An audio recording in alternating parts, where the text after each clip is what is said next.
제46장 산초 판사와 주인 돈키호테의 현명한 대화. 이제 알았군요. 온 마음과 정신을 다 기울여서 그걸 알려고 했어요. 맥이 없고 초췌한 사람을 보면 의뢰에 무슨 일이 생겼는지 모르겠는걸. 먹지도 마시지도 자지도 않고 물어보아도 곧장 대답을 안 하는데 정말 마법에 걸린 것 같다고들 하지요. 자, 그런데도 아니라고 하실 재주가 있습니까? 하지만 지금 주인님처럼 마실 걸 주면 마시고 먹을 게 있으면 먹고 묻는 질문에 대답을 하면 마법에 걸린 게 아닙니다. 산초, 자네 말도 옳아. 하지만 마법에는 여러 가지가 있다고 진작부터 말하지 않았나. 또 시간이 지남에 따라 마법의 방식도 달라졌는지 몰라. 옛날엔 그와 달랐는지 모르지만 요즘엔 마법에 걸린 사람은 나처럼 이러고 있어야 하는가 보네. 그러니까 오늘날의 풍습을 반대하든가 하는 것은 불가능해. 나는 내가 마법에 걸렸다는 걸 확고히 믿고 있네. 양심의 가책이라곤 전혀 없어. 만일 내가 마법에 걸려있지 않으면서도 할 일 없는 겁쟁이처럼 이 우리 속에 갇혀가지고 나의 구원을 바라는 수많은 불행한 자와 곤궁한 자에게 도움을 주지 않는다면 양심상 견딜 수 없는 걸세. 지금 이 순간에도 나의 도움과 보호를 갈망하는 자가 부지기수일 테니 말이야. 어쨌든 주인님께서 당장 속을 편케 하시고 또 안전하시기 위해서는 갇힌 데서 나오도록 하시는 게 좋을 것 같은데요. 힘 있는 데까지 도와드리죠. 웬만하면 놓아드릴 수도 있어요. 그 다음엔 준마 로신한테 다시 오르실 수 있어요. 로신한테도 풀이 죽고 슬픈 기색이니 아마 마법에 걸린 모양입니다. 그런 다음에는 다시 행운을 점쳐보고 모험을 찾아갈 수도 있습니다. 혹은 일이 제대로 되지 않는다 해도 다시 우리로 돌아올 시간은 있을 거예요. 진실되게 충성스런 시종에 신용을 걸고 맹세합니다만 혹시 주인님께서 재수가 나쁘시든가 제가 바보가 되어서 제 계획이 성공하지 못하게 되는 경우엔 저도 주인님과 같이 우리 속에 갇히겠습니다. 산초, 나도 자네가 하자는 대로 할 생각이 있지. 내가 빠져나갈 기회가 있으면 자네 말을 전적으로 불행한 지경에 빠졌는지를 잘 알지 못해. 어디 두고 보게. 우리의 편력기사님과 불평 많은 시종은 이런 얘기를 주고받으면서 신부와 주교와 이발사가 말에서 내려서 그들을 기다리고 있는 장소에 도착했다. 우차임자는 소의 멍에를 벗기고 푸르고 상쾌한 그곳 풀밭에 놓아주었다. 장소가 상쾌하여 돈키호테와 같이 마법에 걸린 사람뿐 아니라 그의 시종과 같이 합리적이고 명철한 사람의 마음도 끌렸다. 산초는 잠시 동안만이라도 주인을 우리에서 풀어달라고 신부에게 간청했다. 그렇게 하지 않으면 그 우리는 자기 주인 어른과 같은 훌륭한 기사가 들어있을 만큼 깨끗하지 못하게 되리라고 했다. 신부는 그의 말을 알아듣고서 돈키호테가 자유의 몸이 되기가 무섭게 슬쩍 달아나서 다시는 찾을 수 없게 될까 봐 걱정이라고 대답했다. 산초가 말했다. 제가 책임지고 달아나지 못하게 하겠습니다. 주교가 말했다.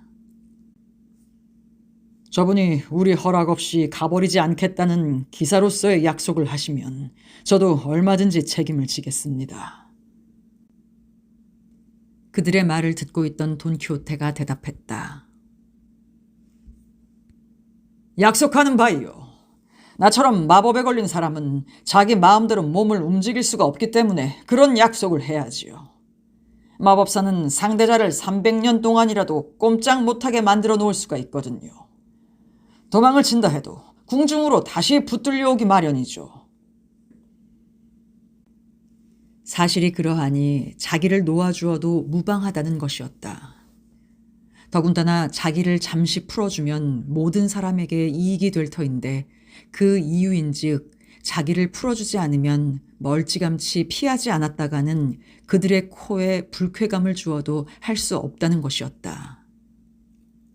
주교는 묶여있는 손이지만 한 손을 붙잡고 그의 맹세를 받은 다음 우리에서 놓아주니 그는 기뻐서 어쩔 줄 몰라 했다. 우선 그는 몸을 한번 훑어보고 나서 로신한테에게로 가더니 말의 허리를 2번 철썩 치고 말했다. 말 중에 말 로신한테야. 전주님과 성모님이 우리들을 곧 다시 마음에 그리는 자유의 몸으로 돌아가게 해주실 것으로 믿는다. 그렇게 되면 너는 주인을 등에 태우고 나는 내 등에 타고 천주께서 나를 세상에 보내셔서 행하게 하신 일을 할 수가 있지. 말을 마치자 돈키호테는 산초판사와 같이 외딴 곳으로 갔다가 한참 후에 아주 가뿐한 기분으로 돌아왔고 시종의 계획을 실천에 옮기려는 의사를 더욱 분명히 했다. 주교는 그를 바라보면서 그의 기이한 미친 정신과 위에서 말한 바와 같이 기사도에 관해서만 정신이 엇나갈 뿐 대화나 대답을 할 때 뛰어난 지각을 나타내는 것을 보고 놀라지 않을 수 없었다. 그래서 음식이 오기를 기다리면서 풀밭에 둘러앉았을 때 주교는 동정을 금할 수 없어 이렇게 물었다. 여보시오. 보잘것없고 무미건조한 기사담을 읽고는 머리가 완전히 돌아서 마법에 걸려있다는 둥 전혀 터무니없는 소리를 믿게 되셨다니 그럴 수가 있습니까? 이성을 가진 사람이라면 이루 헤아릴 수 없는 아마디스들과 유명하다는 기사 무리에 수많은 트레비존드 황제들이 정말 있었다고 믿을 수가 있겠소. 도대체 알카니아의 페릭스 마르테, 망아지, 방랑하는 처녀, 뱀, 용, 터무니없는 모험들, 이상야릇한 마법들, 전쟁, 처참한 접전, 좋은 옷, 사랑에 미친 공주, 백작이 된 시종, 익살꾼 난쟁이, 연애 편지, 구애, 용감한 아가씨 등 기사담에 들어있는 괴상망측한 엉터리 얘기들을 정말로 믿을 사람이 누굽니까? 저도 그것을 읽으면 얼마쯤 재미가 난다고 할 수 있어요. 그게 다 보잘것없는 거짓말이라는 생각을 하지 않을 땐 그래요. 하지만 그것이 무엇이라는 생각이 들기만 하면 제일 잘 됐다는 것이라도 벽에다 내동댕이를 치고 곁에 불이라도 있다면 거리낌 없이 태워버립니다. 상식의 영역을 멀리 벗어난 거짓말쟁이 사기꾼이요. 이상한 부류와 기괴한 생활 방식을 만드는 자요. 무식한 대중으로 하여금 그런 거짓말을 복음 같은 진리로 받아들이게 하는 물건이니 그런 벌을 받아 마땅합니다. 더욱이 유식하고 지체 높은 귀족들의 정신을 망가뜨릴 만큼 무엄하게까지 합니다. 그런 사실은 당신에게서도 볼 수 있습니다. 그로 말미암아 당신은 이곳저곳으로 돈을 받고 구경시키는 호랑이나 사자처럼 이렇게 우리에 갇혀서 우차에 실려가는 신세가 되는 겁니다. 자, 돈키호테는 자기 자신을 불쌍히 여기시오. 당신은 영혼의 이익이 되고 명예를 증진시킬 학문에 정진하셔서 올바른 분별력의 가슴으로 다시 돌아오시어 하늘이 내려주신 훌륭한 재능을 살피도록 하십시오. 그러나 취미가 취미라 모험담과 기사담을 안 읽고는 못 견딜 것이라면 성서 가운데 사사기를 읽어보십시오. 그 책에는 영웅적이고도 진실된 웅장한 역사적 사실들이 적혀 있습니다. 포르투갈에는 비리아트가 있었고 모두 호감이 가는 것입니다. 로마에는 시저가 있었고 카르타고에는 한니발이 있었고 그리스에는 알렉산더가 있었고 카스티에는 페르난 곤잘레스 백작이 있었고 발렌시아에는 시드가 있었고 안달루시아에는 곤잘로 페르난데스가 있었고 엑스트레마두라에는 디에고 갈시아 데 파레데스가 있었고 델라스에는 갈시 페레스 데 발가스가 있었고 트레드에는 갈시라가 있었고 세비야에는 돈 마니엘 데레온이 있었습니다. 그들의 용감한 행적은 아무리 유식한 사람에게라도 즐거움과 교훈과 경이감을 줄 수 있는 것입니다. 친애하는 돈키호테, 그분들은 분명히 당신의 우수한 머리로 연구해볼 만합니다. 그들에 대한 것을 읽고 나시면 반드시 역사에 관한 지식을 넓히고 덕성을 사랑하며 선에 대한 감화를 받으며 몸가짐이 나아지며 용감하나 경솔치 않으며 대담하고 겁이 없게 되실 겁니다. 더군다나 그것은 모두 천주께 영광이 되고 당신 자신의 이익이 되며 당신의 출생지라는 라 만차의 명예가 되는 것입니다. 그분들을 연구해 보십시오. 돈키호테는 주교의 말을 열심히 듣고 나서 주교가 말을 다 한 후에도 한참이나 그를 바라보더니 천천히 입을 열었다. 고귀하신 분이여, 당신 말은 세상에 변력 기사가 있은 적이 없으며 기사담은 모두 가짜요, 거짓말이요, 해롭고 사회에 무익하며 내가 그것을 읽은 게 잘못이고 책에서 가르치는 바 변력 기사도의 어려운 일을 따르려고 흉내낸 것은 잘못 중에서도 잘못이란 말이군요. 더욱이 당신은 가울라의 아마디스나 그리스의 아마디스, 기타 책에 가득히 등장하는 모든 기사들이 실제 인물이었다는 것을 부정하시는군요. 예, 당신이 말하는 그대로요. 주교가 대답하니 돈키호테가 말했다. 또 그 책들이 나한테 악영향을 끼쳤고 나를 미치게 했고 지금의 갇힌 몸이 되게 했으니 잘못을 고쳐서 좀 더 진실되고 재미있고 교훈적인 책을 읽도록 하라는 말씀을 하고 싶었죠. 그렇소이다. 주교가 대답했다. 돈키호테가 말했다. 내가 보기엔 미치고 마법에 걸린 건 오히려 당신이요. 만인이 다 시인하고 인정하는 제도에 감히 악담을 퍼부으니 말씀입니다. 그건 세상이 다 인정하는 것이라 당신처럼 그걸 부정하는 사람은 당신 말처럼 읽다가 재미없는 책에다 준다는 그런 엄중한 벌을 받아 마땅하지요. 수많은 기록이 남아있는 아마디스나 기타 수많은 변력 기사들이 없었다고 하는 건 태양이 빛을 내지 않는다거나 서리가 차지 않거나 땅이 오곡백과를 생산하지 않는다고 우기는 것과 같습니다. 샤를마뉴 시대에 일어난 만티프레다리에서의 피에라브라스의 모험을 사실이 아니라고 말할 수 있습니까? 그건 지금의 대낮인 것처럼 사실이지 않소. 만일 그게 거짓말이라면 세상에는 헥토르도 아킬레스도 트로이 전쟁도 프랑스의 12용사가 존재하지 않을 게고 지금까지도 까마귀로 변신해가지고 돌아다니는 영국인들이 고대하고 있는 아더왕도 없었을 게 아닙니까? 또 갈리노 메스키노의 이야기이며 성옥배도 거짓말이라 할 게고 트리스탄과 이술트 여왕의 사랑과 히네프라와 란사로테의 사랑도 지어낸 얘기라 하겠군요. 긴타 누나의 아가씨를 눈으로 보았음을 기억할 수 있는 사람이 있는 것도 현실입니다. 긴타 누나 아가씨는 영국이 낳은 제일 훌륭한 시녀로서 그 존재 여부는 아주 확실하죠. 우리 할머님께서 보기 좋은 머리 장식을 한 늙은 부인이 지나가는 것을 보시고 아버지 곁에서 예, 저 여자는 긴타 누나 아가씨하고 꼭 닮았구나 하시던 말씀이 아직도 생각나니 말입니다. 그 말을 미루어 생각할 때 우리 할머님은 그 아가씨를 아시고 계셨든지 아니면 초상화를 보신 것이 틀림없다고 추측할 수 있습니다. 피에레스와 아름다운 마가로나의 이야기를 부정할 사람이 누구입니까?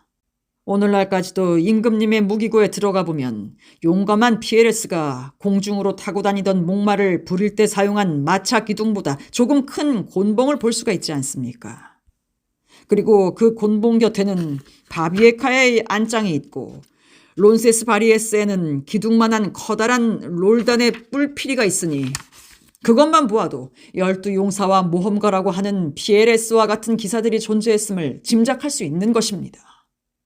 그것을 부정한다면 용감한 변력기사 판테멜로가 부르곤에 가서 피에레스라 불리는 유명한 차로니공과 싸우고 그 후에는 바실리아에서 엘리케 대 레메스탄과 싸워 승리를 거두고 명예와 영광의 관을 썼다는 사실도 거짓말이겠군요.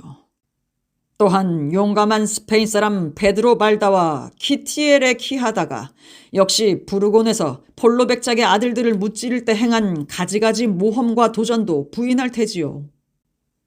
돈 페르난도 데 게베라가 모험을 찾아 독일로 가 오스트리아 공작의 기사인 게오르게와 싸웠단 사실도 아니라 할 테고 카스틸의 기사 돈 곤살로 데 구스만 그 밖에 여러 가지 기사들이 행한 허다한 일들을 모두 거짓이라 하겠군요.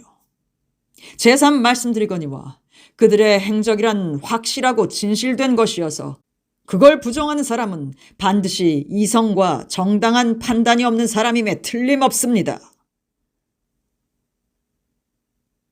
주교는 돈키호테가 사실과 허구를 그처럼 막 뒤섞는 것을 듣고 놀랐고 편력기사도에 관해서 늘어놓는 지식이 대단히 광범위한 것을 보고 감탄했다. 47장 돈키호테와 주교가 주고받는 논쟁과 그 밖의 사건. 참으로 기쁜 일이요. 담당 기관과 국왕의 허락을 받았을 뿐 아니라 남녀노소, 빈부귀천, 유식, 무식, 요컨대 모든 종류의 사람들의 환영을 받아 즐겨 읽히는 책이 거짓말이라면 어찌 그리 진실처럼 보일 수 있단 말이요. 모든 기사의 아버지 어머니는 누구고 가문은 어떻고 시대와 장소는 어떻고 매일의 자세한 행동이 어떠했다는 것이 명백하게 적혀있지 않습니까? 악담을 마시오. 내 충고를 들어야 지각 있는 사람 행세를 하실 수 있어. 그런 책들만 읽으시오. 재미가 무진장일 테니. 자, 당장 눈앞에 먹물의 호수가 부글부글 끓고 있는 것보다 더 재미있는 게 있겠소. 그 속에 무수한 구렁이와 뱀과 그 밖에 여러 가지 사납고 무시무시한 괴물들이 헤엄치며 뒹굴고 그러다가 그 호수의 한가운데에서 소름이 오싹 끼치는 소리로 이름은 알 수 없으나 이 무서운 호수를 바라보고 선 그대 기사여. 이 검은 물 밑에 숨겨져 있는 보물을 가지고 싶을 텐데 대담한 용기를 내어 이 검게 끓어오르는 물 속으로 뛰어드시오. 그렇게 하지 않으면 이 음침한 물 밑에 사는 7마녀의 7궁성에 감추어져 있는 기묘한 조화를 볼 자격이 없소. 하는 소리가 들리거든요. 기사는 이 무서운 소리를 듣자마자 제 몸 돌볼 생각은 다 버리고 자기가 당할 위험도 생각지 않고 전주님과 아가씨에게 몸을 부탁하고 끓는 못 가운데로 뛰어듭니다.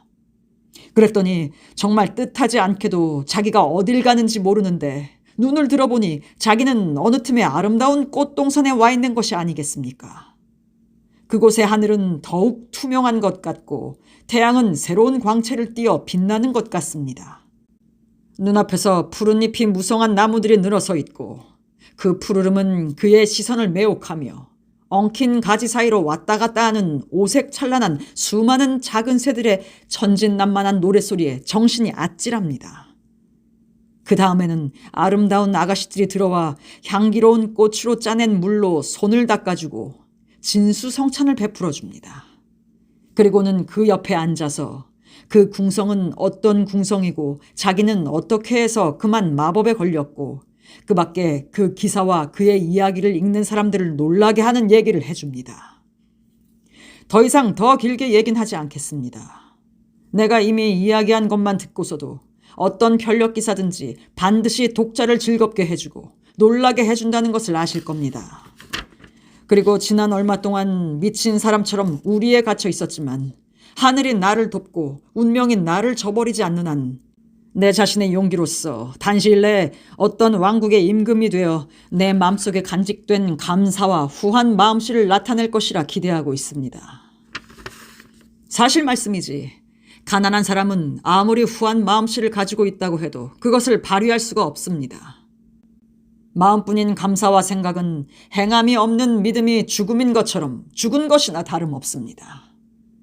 그런 이유를 나는 내 친구들, 특히 세상에서 제일 좋은 가난한 시종 산초 판사에게 좋은 일을 해줄 수 있도록 운명이 나에게 황제가 될 기회를 가져다 주기를 열망하는 것입니다. 산초에게는 오래전에 약속한 100짝짜리를 주고 싶습니다. 혹시 그가 영지를 다스릴 능력이 없을까 걱정이 되지만 주인의 마지막 말에 산초가 곁에서 소리쳤다. 돈키호테님, 일어나셔서 주인님이 늘 약속하고 제가 오래 기다린 100짝 자리를 얻어주십시오. 다스릴 능력이 없지 않으니 안심하시고요. 혹시 능력이 모자란다면 영주님 영지를 임대로 빌려서 얼마씩 영주님께 내는 사람이 있다던데요. 그렇게 하면 영주님은 편안히 누워서 세상 걱정은 아랑곳 않고 소장류만 받아먹는데요. 저도 그러렵니다. 전 그까짓 한두 푼 가지고 까다롭게 굴지는 않겠어요. 한꺼번에 석시원이 다 맡겨버리고 공장님처럼 수입이나 받아먹고 그 다음엔 세상에 어찌 되든 알게 뭡니까?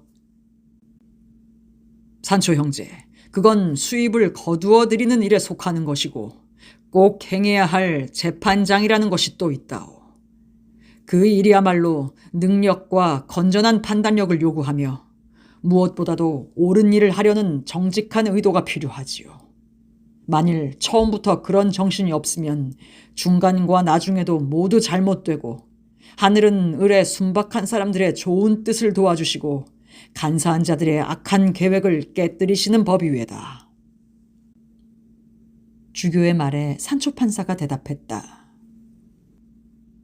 전 그런 철학적인 말은 몰라요. 제가 단지 바라는 건 다스릴 능력도 능력이지만 백작자리가 정말 생기기나 할지 알고 싶어요. 저는 누구 못지않게 큼직한 마음을 갖고 있고 누구한테도 떨어지지 않는 튼튼한 몸이 있으니 어떤 임금 부럽지 않게 영지를 잘 다스릴 수 있어요. 그러니 저 하고 싶은 대로 하겠고 하고 싶은 대로 하는 이만큼 재미를 보겠고 재미를 보는 만큼 한껏 만족하도록 해야겠습니다. 일단 만족하기만 하면 더 바랄 게 없지요. 더 바랄 게 없으면 그만이죠 뭐. 산초, 자네 말대로 그건 나쁜 철학은 아니요. 그러나 어쨌든 백작 진위에 대해서는 할 말이 많고도 많소이다. 그러나 돈키호테가 시종의 말에 대변했다. 더 이상 얘기할 게 있는지 난 모르겠는데 나는 단지 위대하신 가울라의 아마디스의 모범을 따를 뿐이요. 그는 그의 시종을 버름의 섬의 백작으로 삼았어요. 그러니까 나는 산초 판사를 백작으로 만들어주는 것에 조금도 양심상 가책을 느낄 필요가 없어. 산초는 변력기사의 시중을 들어준 가장 훌륭한 시종 중의 하나이니 말이외다. 주교는 돈키호테의 논리정연한 허튼 수작과 호수의 기사의 모험담과 그가 읽은 책의 거짓말이 그에게 미친 영향을 생각하고 또다시 놀랐다. 그리고 주인이 주기로 약속한 백작의 직위를 열렬히 갈망하는 산초의 어리석음에 또한 놀랐다. 이때 짐 실은 노새를 데리러 여관으로 갔던 주교의 하인들이 돌아왔다. 그들은 양탄자와 푸른 들판을 식탁으로 삼아 나무 밑에 자리를 잡고 그곳에서 식사를 했다. 그들이 음식을 먹고 있을 때 가까이 있는 가시덤불과 총총한 관목숲에서 작은 방울소리와 약간 떠들썩한 소리가 들렸다. 커다란 사냥이었다. 그 뒤로 양치기가 달아나는 사냥을 잡으려고 하는지 뭐라고 큰 소리로 부르고 있었다. 그러나 사냥은 무서워 떨면서 보호를 바라는 듯이 음식을 먹고 있는 일행에게로 달려와서 가만히 서 있었다. 이윽고 양치기가 도착하여 사냥의 뿔을 잡고 마치 그 사냥이 말을 할 줄 알고 지각이 있는 듯 말했다. 아이고 이 얼루가 며칠째나 절룩거리며 돌아다니기냐. 늑대한테 혼이 났니 이 꼬마야. 안 가르쳐 줄래? 이 귀염둥아. 너도 암놈이라서 가만히 있을 수 없는 모양이구나. 네 변덕은 악마나 가져가거라. 너하고 같은 암컷들의 변덕도 다 가져가거라. 이리와 계집애야. 아주 행복스럽진 못해도 우리에 들어오든가 내 친구들과 같이 있는 게 안전하단다. 내 친구들을 인도하고 지도할 내가 누구의 보호도 받지 못하고 길을 잃으면 내 친구들은 어찌 되겠니? 양치기의 말을 들은 사람들은 모두 재미있어 했고 유달리 재미있어 한 주교가 그에게 말했다. 여보게 좀 쉬었다 가지. 이 사냥을 우리로 몰아가려고 서두를 필요는 없어. 말씀처럼 암놈이니까 아무리 붙들어두려고 해도 본능을 따르지 않을 수 없을 게요. 우리하고 차라도 한 잔 마십시다. 그러고 나면 마음도 좀 풀리실 테고 염소도 잠시 쉴 수 있을 거요. 그는 말을 하면서 식은 토끼 뒷다리를 칼끝에 꿰어서 그에게 주었다. 양치기는 그것을 받고 고맙다고 했다. 그는 마실 것까지 다 마시고 나자 이렇게 말했다. 제가 이 짐승에게 사람같이 말을 한다고 저를 바보로 생각하진 마시기 바랍니다. 왜냐하면 제 말에 전혀 뜻이 없는 건 아닙니다. 저는 농사꾼이지만 사람과 짐승을 구별 못할 정도는 아닙니다. 신부가 대답했다. 그거야 얼마든지 믿을 수 있는 말이오. 나는 두메산골에서도 학자가 나고 양치기 집에 철학자가 산다는 걸 경험에 의해 잘 알고 있지요. 양치기가 말했다. 경험을 통해 배운 사람은 덜어 있습니다.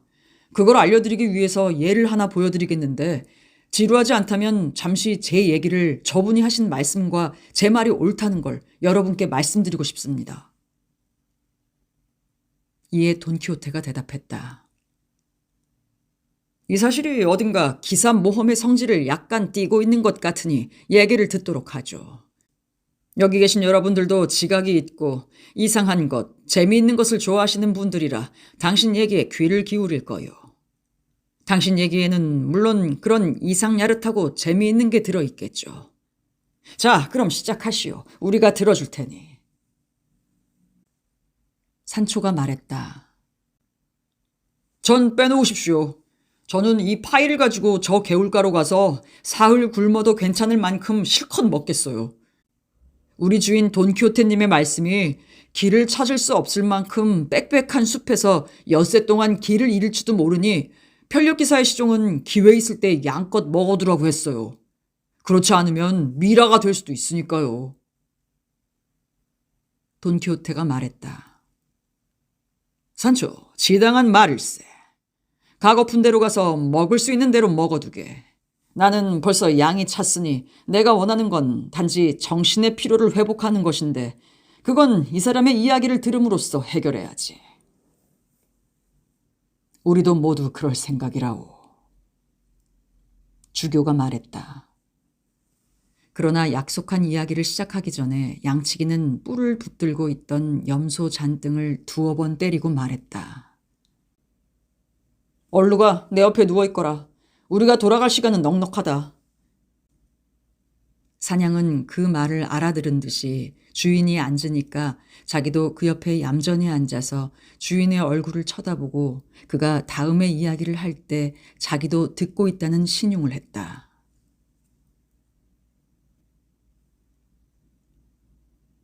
제48장 돈키호테를 호송하던 사람들에게 양치기가 들려준 이야기. 이 계곡에서 9마일 떨어진 곳에 작긴 하지만 이 지역에서는 제일 부촌에 속하는 마을이 하나 있습니다. 그곳에 타고난 덕성과 모은 재산으로 말미암아 대단한 명성을 누리는 농부가 살았습니다. 하기는 부자가 되면 명성은 저절로 따라오기 마련이지만 그러나 그의 눈으로 보기에 가장 큰 재산은 그의 딸이었습니다. 그 아가씨는 더할 나위 없이 아름답고 놀라운 지혜와 상냥한 마음씨와 덕성을 가지고 있었습니다. 그 아가씨를 아는 사람이나 한 번 본 사람들은 하늘과 자연이 그에게 내려주신 뛰어난 점들을 보고 놀랐습니다. 어렸을 때에도 유달리 귀여웠고 자랄수록 더욱 사랑스럽게 되어가더니 16살이 되자 더없이 아름다웠습니다. 아름답다는 소문이 근처 마을에 두루 퍼지기 시작하더니 왕궁의 여러 사람 귀에 들어가 많은 사람들이 그 아가씨를 마치 진기한 구경거리나 기적을 일으키는 성상처럼 여겨 여러 곳에서 구경을 오곤 했습니다. 그 아버지는 딸을 조심조심 보호했고 딸은 딸대로 제 몸을 조심했습니다. 스스로 정숙한 몸가짐도 처녀의 몸을 잘 보호하는 자물쇠나 빗장은 없는 것입니다. 아버지의 재산과 딸의 아름다움을 보고 그 도시와 다른 곳에 많은 사람들이 구원을 했습니다. 그러나 아버지는 귀중한 보배를 앞에 두고 무수한 구원자 중에서 누구를 택하여 딸을 줘야 할지 결정을 지을 수가 없었습니다. 그런데 그 아가씨를 원하는 수많은 사람들 가운데 저도 있었습니다. 저는 그 아버지와 아는 사이이고 한 고향 사람이고 또 순수한 혈통을 타고났고 젊은 나이였고 재물도 많고 그에 못지않게 정신도 훌륭한 까닭에 자신이 있었습니다.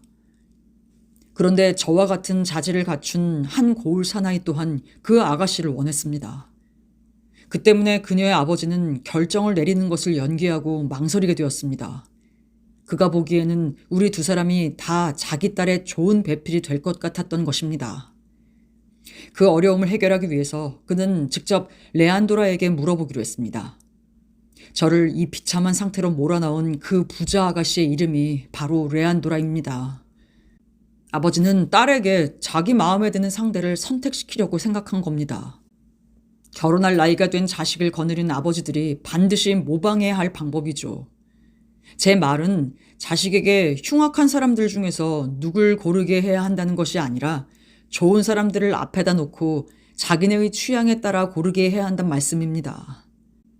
제가 아는 것이란 단지 그 아버지는 우리가 좋다든가 싫다든가 하는 말을 하지 않고 희미한 말로 딸의 나이가 어리니 어쩌니 했다는 것뿐입니다. 제 경쟁자의 이름은 안셀모이고 제 이름은 에우페니오입니다. 이 비극에 얽힌 사람들의 이름을 알아두십시오. 아직 끝이 안 난 비극이지만 반드시 불행할 것이 뻔합니다. 이 무렵 가난한 시골 농부의 아들인 비센테 데 라 로카라는 사람이 우리 마을에 왔습니다. 그는 이태리 등지에서 군인 노릇을 하다 돌아왔습니다. 그는 12살 때 우리 마을로 부대를 이끌고 지나가던 어떤 대위가 데리고 갔었는데 12년이 지나서 여러 가지 화려한 색깔로 장식을 하고 수많은 유리 조각과 가느다란 쇠줄이 달린 군복 차림의 청년이 되어 돌아왔습니다. 오늘은 이런 멋을 내든가 하면 다음엔 또 저런 멋을 내곤 했는데 모두 약하고 번들거리고 경박스러운 싸구려 물건들이었습니다. 시골 사람들이란 본래 심술궂은 성미라 일이 없을 때는 기회만 생기면 사나이에 번들거리는 장식품들을 하나하나 세워두었습니다. 그러다가 그에게 빛깔이 다른 옷이 3벌밖에 없으며 긴 양말이 있다는 걸 알아냈습니다. 그러나 그는 그걸 여러 가지로 변경하고 바꿔 입고 했기 때문에 일일이 세워보지 않았다면 그의 옷이 10벌도 더 되고 모자 깃털은 20개도 넘는다고 했을 겁니다. 지금 제가 그의 옷을 가지고 길게 말씀드리는 것을 곁들이는 얘기라든가 별로 중요하지 않은 얘기라고 생각하지 마십시오. 제 얘기에서 아주 중요한 역할을 하니까요. 그는 우리 읍내 장터에 있는 커다란 포플러 나무 밑에 놓인 의자에 앉아서 자기의 모험담을 떠벌리곤 했는데 우리는 입을 해 벌리고 침을 삼키며 그 얘기를 들었던 것입니다. 세상에 그가 가보지 않은 나라는 없고 그가 참가하지 않은 전쟁은 없는 듯 했습니다.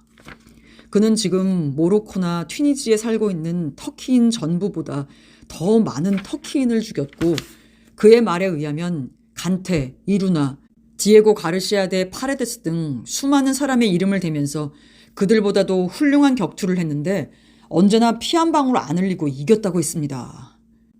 그는 몇 개의 상처를 보여주었는데 우리는 도무지 알아볼 수 없었지만 그는 여러 가지 작전과 습격전에서 얻은 탄환 상처라고 했습니다. 더욱이 그는 건방지기 짝이 없게도 그와 나이가 같은 사람들을 어린애 다루듯이 했고 자기의 오른팔이 곧 자기 아버지요 자기의 공훈이 자기 가문이요 군인으로서의 자기는 임금님에게도 손색이 없다고 했습니다. 이런 건방진 수작에 부채질을 한 것은 그가 기타를 잘 치는데 사람들은 그것을 듣고서 기타가 말을 한다 떠들 지경이었습니다. 그러나 그의 재주는 거기서 끝나는 게 아닙니다. 시를 또한 잘 지었습니다. 그는 그 도시에서 생기는 모든 사소한 일에 대하여 한 심리 반이나 되는 노래를 지었습니다. 이 군인은, 이 비센테 데 라로카, 이 허풍쟁이, 이 음악가, 이 시인은 레안도라의 눈에 자주 띄어서 존경을 받았단 말씀입니다. 레안도라의 집 창문은 바로 광장터를 내려다보고 있었던 것입니다. 레안도라의 옷에 달린 번쩍거리는 놀이개에 눈이 뒤집히고 그의 노랫가락에 반했습니다. 드디어 악마의 장난임에 틀림없습니다. 남자가 감히 구원을 할 생각도 하지 않았는데 사랑이 싹튼 것입니다. 레안도라와 비센테는 쉽게 마음을 결정했고 수많은 구원자들이 아가씨의 사랑을 채 깨닫기도 전에 사랑하는 아버지의 집을 뛰쳐나와 곧장 군인과 더불어 그 마을에서 달아나 버렸습니다. 이 사건은 온 동네를 떠들썩하게 했고 다른 곳에서 온 사람들도 그 소리를 듣고 놀랐습니다. 저는 얼떨떨했고 안셀모는 기가 막혔고 그 아버지는 슬픔에 쌓였고 친척들은 부끄러워했고 법이 들고 일어나 관리들이 경계를 했습니다. 온갖 곳을 다 뒤진 사흘 만에 산중의 동굴 속에서 집에서 가지고 온 돈과 보석은 간데 없이 속옷바람으로 있는 레안도라를 찾아냈던 것입니다. 그들은 그녀를 아버지 앞으로 데리고 가서 어찌 된 셈이냐고 물었습니다. 그랬더니 비센테 데 라로카가 결혼을 하겠다고 약속을 하며 아버지의 집을 떠나자고 꾀어 세상에서 제일 부유하고 즐거운 도시로 데리고 가겠다고 그녀를 속였다고 했습니다. 그녀는 남자를 믿었고 그래서 레안도라는 아버지의 재물을 훔쳐 그날 밤 그에게 주었습니다. 그러자 그는 여자를 험한 산중으로 데리고 가서 그 동굴 속에다 가두었다는 것입니다. 레안도라는 그 군인이 자기를 동굴에 버려두고 달아나기 전에 자기가 가졌던 물건은 모두 빼앗아 갔지만 자기에게 나쁜 짓은 하지 않았다는 것이었습니다. 그 사실은 모든 사람을 다시금 놀라게 했습니다.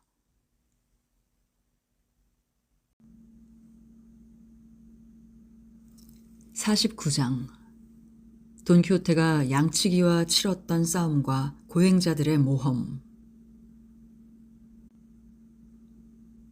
양치기의 이야기는 듣는 모든 사람들을 즐겁게 해주었는데 그 중에서도 특히 주교는 그 이야기를 하는 방식에 대단한 흥미를 느꼈다. 이야기하는 투로 보아 그 사람은 시골의 양치기가 아니라 세련된 도시인같이 보였던 것이다. 그래서 산중에서 학자가 난다고 한 신부의 말은 옳았다. 좌중이 모두 에우페니오를 칭찬했는데 돈키호테는 그 점에 있어서 누구보다도 추하게 굴었다. 양치기 형제여, 내가 무슨 모험에 착수할 입장에 있다면 당장 당신의 일을 행복한 결말로 이끌어드릴 것이요. 나는 곧 수녀원으로 돌아가서 나를 방해하는 수녀원장과 기타 사람을 물리치고 마음에 없는 수녀원 생활을 하고 있는 레안도라를 구해낼 것이요. 그 다음에 그 아가씨를 당신들의 손에 넘겨서 당신들이 하고 싶은 대로 처분하게 하겠소. 그러나 처녀에게 폭력을 써선 안 된다고 규정하는 기사도의 법칙을 따른다면 말이요. 그러나 내가 믿기로는 흉악한 마법사가 아무리 힘이 센들 좋은 뜻을 가진 마법사가 그를 이겨내지 못할 리는 없소. 그때가 되면 당신에게 내 호의와 도움을 드리기로 약속합니다. 그것은 다름 아닌 약한 자와 불행한 자를 구해내는 내 직책에 따라서 꼭 해야만 하는 일이지요. 양치기가 놀란 눈으로 바라보니 남루하고 초췌한 위인인지라 곁에 있던 이발사에게 물었다. 저 괴상한 말을 하는 이상한 사람은 누굽니까? 이발사가 대답했다.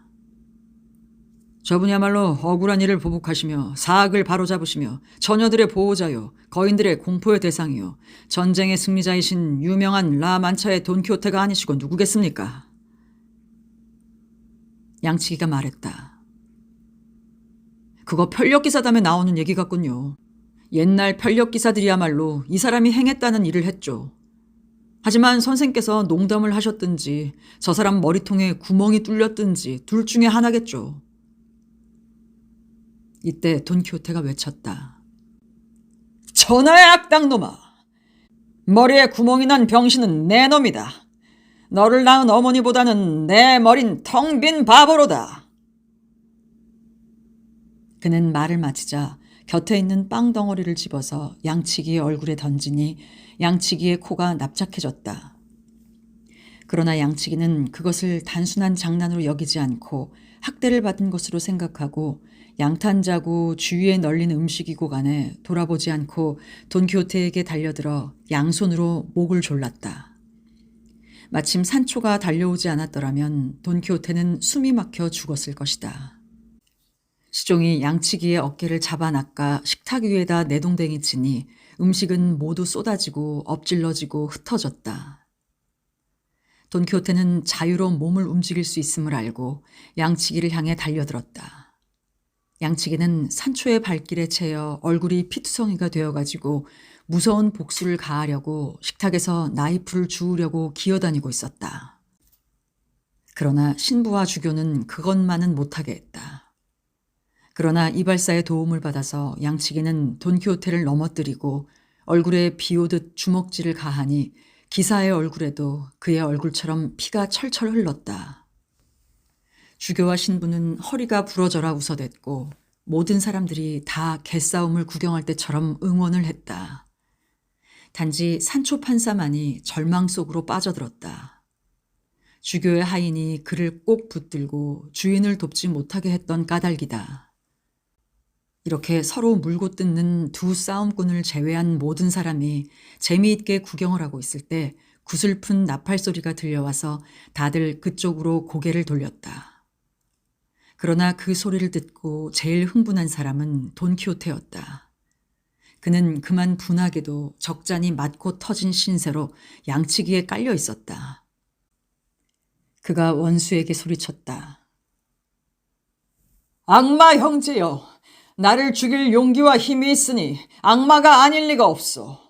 자, 단 1시간 동안만 휴전을 합시다. 우리 귀에 들리는 저 구슬픈 나팔 소리는 새로운 모험으로 나를 부르는 것 같소. 양치기는 치고 맞고 하는 게 실증이 났던 터라 곧 그를 놓아주었다. 돈키호테는 일어나서 소리나는 쪽을 바라보았다. 돌연 고행자처럼 흰 옷을 입은 사람 한떼가 작은 산을 내려오고 있는 것이 보였다. 그 일은 이러했다. 그해 구름이 땅 위에 비를 내리지 않았기 때문에 그 지방의 마을 사람들이 천주께서 자비를 베풀어 비를 내려주실 것을 기도드리며 기우제와 고행 따위의 행렬을 하는 중이었다. 이들 고행자들의 이상한 차림새를 본 돈키호테는 전에 여러 번 그런 것을 보았음을 미처 기억하지 못하고 무슨 새로운 모험거리가 생겼다고 생각하고는 편력기사인 자기 혼자만이 그 일에 관여해야 할 것으로 믿었다.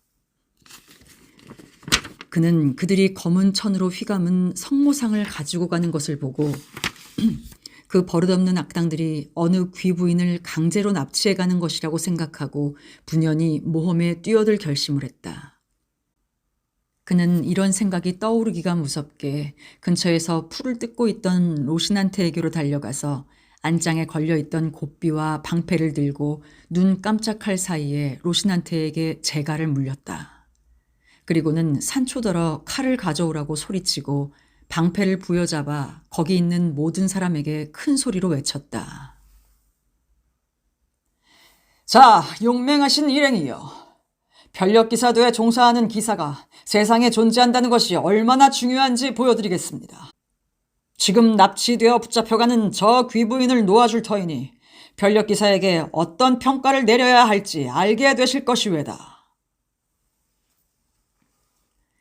말을 마치자 그는 로신한테의 배를 발 뒤축으로 푹 찌르고는 천천히 고행자들을 향해 달렸다. 신부와 주교와 이발사는 그를 말리려고 했으나 막무가내였고 산초도 다음과 같이 소리쳤으나 말릴 수가 없었다. 돈키호테님 어딜 가세요? 속에 무슨 악마가 들어가 있기에 우리 카톨릭 신자의 믿음을 저버리고 공격하시려는 겁니까? 맙소사. 저건 고행자의 행렬이고요. 가마에 태워가지고 가는 건 티 없으신 동정녀의 축복된 성모상이에요. 이번엔 정말 잘못 보셨어요. 산초의 말은 헛수고였다. 그의 주인은 흰 천을 뒤집어 쓴 무리들에게로 가서 검은 옷의 귀부인을 구출시키려는 일념에서 한마디도 듣지 못했다. 정작 들었다고 해도 임금님의 명령이라도 아랑곳 없이 돌아서지 않았을 것이다. 행렬에 가까이 가자 그는 벌써부터 피곤해하는 로신한테를 세우고 거칠고 성난 음성으로 소리쳤다. 이놈들, 아마 흉악한 놈들이라서 얼굴을 가리고 있겠지. 걸음을 멈추고 내가 하려는 말을 듣거라. 제일 먼저 선 사람은 성상을 들고 가던 사람이었고 찬송가를 부르던 네 신부 중에 하나가 돈키호테의 이상한 모습과 로신한테의 바짝 마른 꼴과 그 밖에 우리 기사님의 여러 가지 우스꽝스러운 꼴들을 보고 대답했다. 점잖으신 형제, 우리한테 할 말이 있으면 빨리 하시오. 우리 형제들은 몹시 괴로움을 참으며 가는 중이라 짧은 말이 아니면 서서 들을 수가 없소. 돈키호테가 대답했다. 지금 당장 그 아리따운 아가씨를 놓아드려라. 그 슬픈 모습과 눈을 보건대 내 놈들이 억지로 데리고 가는 것이 분명하고 내 놈들이 그 아가씨에게 무슨 큰일을 저지른 것이 확실하다. 그러한 일을 바로잡기 위하여 세상에 태어난 나는 내 놈들이 저 아가씨가 바라고 또 얻어 마땅한 자유를 주지 않는 한 한 발자국도 내딛지 못할 줄 알아라. 이 말을 들은 사람들은 돈키호테가 미친 사람일 거라고 짐작하고 웃음보를 터뜨렸다. 그들의 웃음은 돈키호테의 불타는 분노에 던져넣은 화약과도 같았다. 그는 잡담을 제하고 다짜고짜 칼을 빼어 가마를 내리쳤다. 그러자 가마를 들고 가던 사람 중에 하나가 제자리를 동료에게 맡기고서 휴식할 때 가마를 받쳐놓은 몽둥이를 휘두르면서 기사를 상대하러 나섰다. 돈키호테는 그 몽둥이를 세차게 내리쳐서 두 동강이를 만들었지만 사내는 아직 남아있는 몽둥이로 돈키호테의 칼 잡은 팔의 어깨를 내리쳤다. 방패를 가지고도 그 농사꾼의 공격을 막아낼 수 없어서 돈키호테는 가련한 꼴이 되어 땅바닥에 쓰러졌다. 숨이 턱에 닿아가지고 뒤를 따라온 산초 판사는 주인이 쓰러지는 것을 보자 자기 주인은 마법에 걸린 기사인데 평생 동안 남을 해하는 짓은 한 번도 한 적이 없는 분이니 더 때리지 말라고 그 사내에게 소리쳤다. 그러나 그 시골 사람이 더 때리려다 그만둔 것은 산초의 고함 소리를 듣고가 아니라 돈키호테가 팔다리를 꼼짝 못하고 자빠져 있는 것을 보고서였다. 그는 자기가 사람을 죽였다고 생각하고 옷자락을 허리띠 속에 쑤셔 넣고는 놀란 사슴처럼 들판을 가로질러 달아나 버렸다. 이때 돈키호테 일행이 그가 뻗어 있는 곳으로 왔다. 행렬을 짓고 있던 사람들은 그들이 활을 든 동맹단원들과 더불어 달려오는 것을 보자 무슨 행패라도 부릴까봐 겁이 나서 성상 주위를 빙 둘러쌌다. 신부들은 촛대를 들고 고행할 때 쓰던 채찍을 잡고 방어를 할 생각으로 또 가능하다면 그들을 공격할 양으로 그들을 기다렸다. 그러나 운수가 좋아서 예상된 것보다는 일이 잘 수습되었다. 산초는 주인이 죽은 줄로 알고 주인의 시체 위에 몸을 던지고 구슬프고 우스꽝스럽게 짝이 없는 통곡을 했다. 그 행렬 속에 누군가가 이쪽 편 신부를 알아보아서 양쪽의 의구심을 풀어주었다. 이쪽 편 신부가 저쪽 신부에게 돈키호테에 관하여 짤막하게 이야기를 해주었다. 그와 고행자 전부가 불쌍한 기사가 죽었는가 보려고 그쪽으로 가니 산초는 눈물을 흘리며 소리쳤다. 오, 기사도의 꽃이시여. 평생을 깨끗이 사시더니 몽둥이 한 대에 그만 죽으셨구려. 오, 가문의 자랑거리여. 온 라만차뿐만 아니라 온 세상 천지의 영광이요 명예이시더니 이제 이곳에 안 계시게 되었으니 이 세상에서 악한 짓을 하고도 벌받을 것을 무서워하지 않을 악당놈들이 득실거리겠군요. 단 8달밖에 안 된 저의 봉사에 대한 값으로 바다에 둘러싸인 제일 좋은 섬나라를 주셨지요. 교만한 자에게는 겸손하시고 겸손한 자에게는 교만하시고 위험한 일을 도맡아 하시고 건방진 언행을 참으시고 이유 없이 사랑을 하시고 유덕한 분들을 모방하시며 약한 자의 채찍이요 악행자의 원수요 한마디로 해서 사람이 바랄 수 있는 최고 편력 기사님이시여. 산초의 신음과 통곡이 돈키호테를 소생시켰다. 그가 맨 먼저 부르짖는 소리는 이것이었다. 한없이 아리따우신 둘시내하여 그대를 여의고 다니는 사나이는 이보다도 더 심한 괴로움을 겪습니다.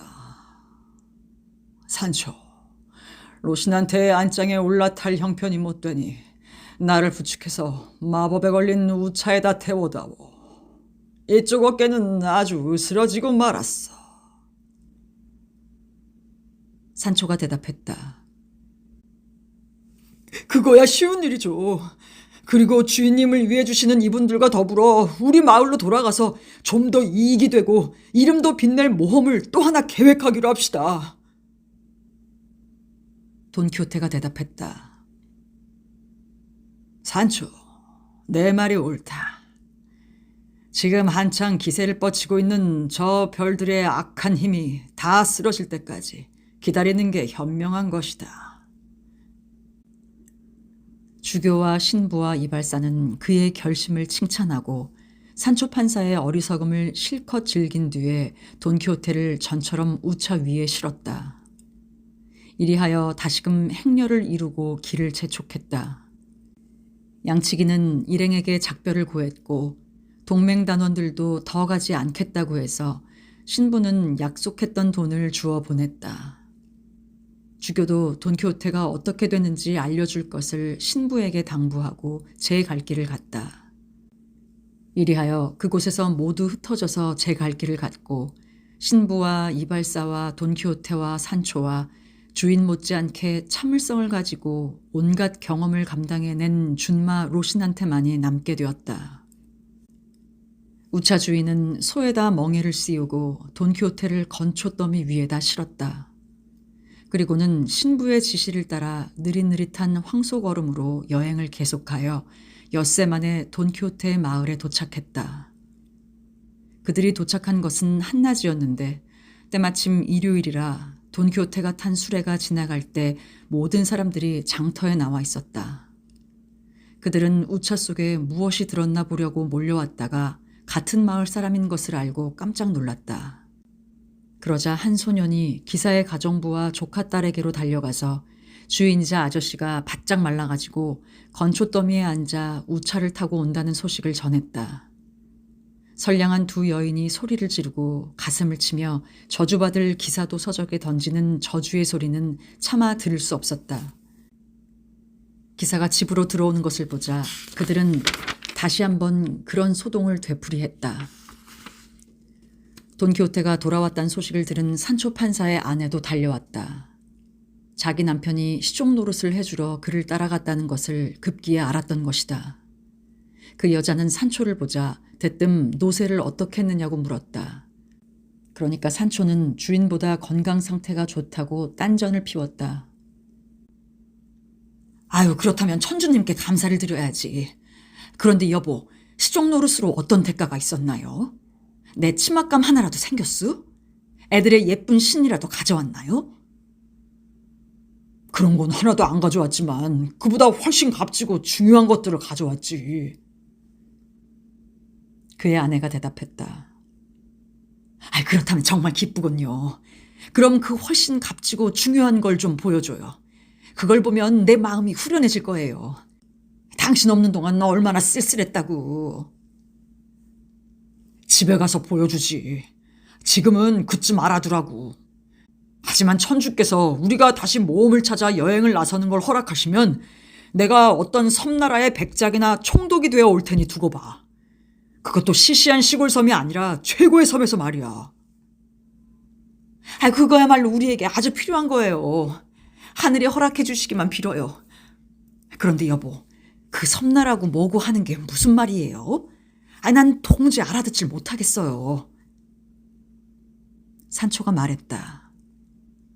그때가 오면 알게 되지. 숱한 하인들이 당신 보고 마님이라고 하는 걸 들으면 놀라 자빠질걸. 아, 여보, 마님이니 섬나라니 하인이니 하는 소리가 도대체 뭐예요? 산초의 아내 파나가 물었다.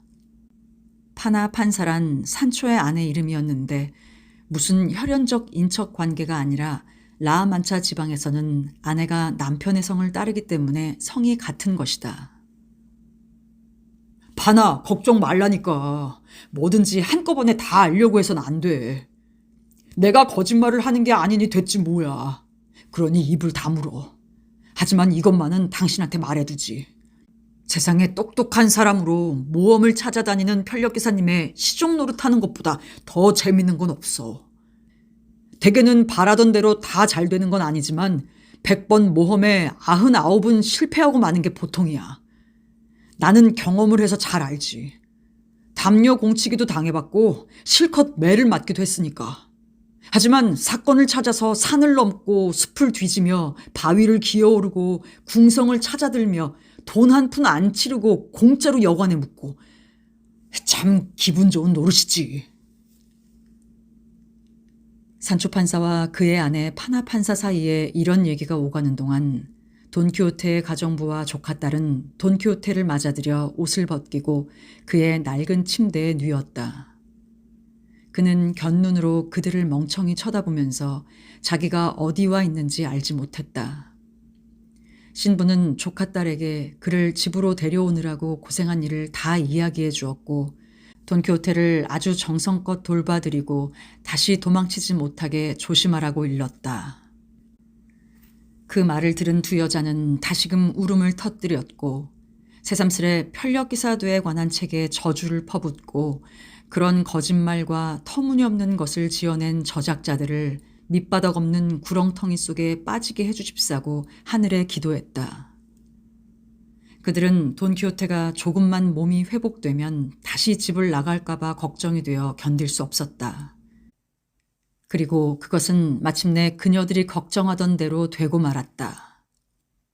이 이야기의 저자는 호기심과 정성을 다해 돈키호테가 그 다음 행한 자료를 조사했지만 그에 관한 소식을 발견할 수 없었다. 다만 돈키호테가 또다시 집을 나가 사라고사로 갔으며 그곳에서 여러 가지 일들을 일으켰다는 소문만이 라만차의 기록에 있을 뿐이다.